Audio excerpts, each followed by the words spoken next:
Thank you, Mr. Chairman. Secretary Wilson touched on this in her introduction. You've got a lot of responsibilities, would have, were you to be confirmed, as vice chair. But there's no more solemn responsibility than when you're in the Oval Office with the chair talking about the military situation and the results of taking military action. Will you commit to this senator, to this committee, and to the American people unequivocally that in that situation you will give nothing but your unvarnished, truthful analysis based upon your 38 years of experience and based upon your wisdom and knowledge of the circumstances that would result from military action? I have the last 2.5 years, Senator, with the President in some uncomfortable discussions, and I commit that if I'm confirmed as the Vice Chairman, I'll continue to provide best military advice as you describe. Thank you. I think that's the most important responsibility that you have aside from all those others. The Oval Office can be an intimidating place, and it's human nature to tell the boss what he or she wants to hear.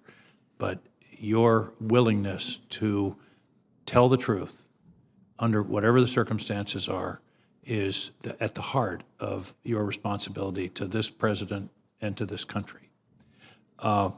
Completely different topic. Do you believe that it would be in the national interest of the United States to accede to the UN Law of the Sea Treaty? I'm not a legal expert on the Law of the Sea Treaty, so I don't know the pros and cons, Senator, of the benefits of that. I do know that the Law of the Sea is an appropriate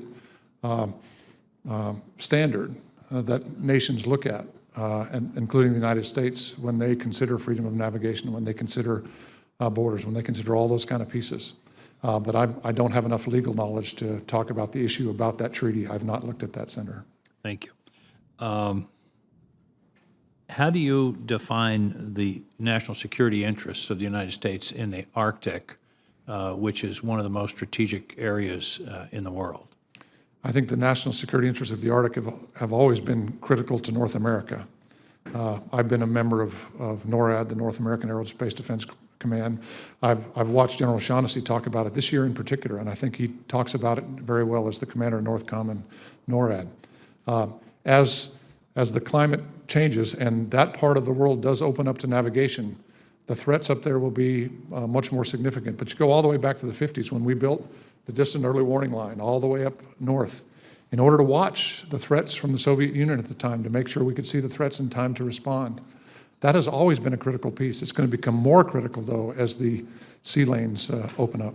I agree. I have friends in Maine who say, why are we paying all this money to upgrade the nuclear forces? We have missiles, we have bombs, we have airplanes, we have submarines. Why are we spending money to talk about upgrading them? Give me the argument to take home.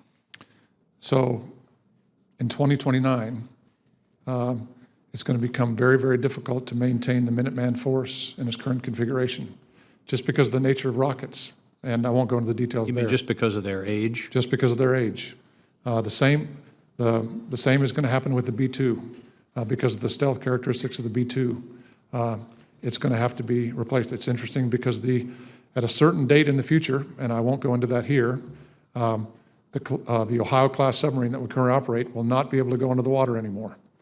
And therefore, we have to have a new submarine to replace that. But what's behind all of that? Why do we need all those things? Because we have adversaries who are building a triad to challenge us. And in order for us to effectively deter them, because remember, the primary use of our nuclear arsenal is to prevent the use from nuclear weapons on the United States of America. Exactly. The purpose of having the weapons is to never use them. Isn't that correct? It is, and it's a dichotomy. It's also have to be ready to use them, and we have to have ready forces, and our adversaries have to know that. Because if they're not ready, if they're not capable, then they're not an effective deterrent. They're not an effective deterrent. That's exactly right.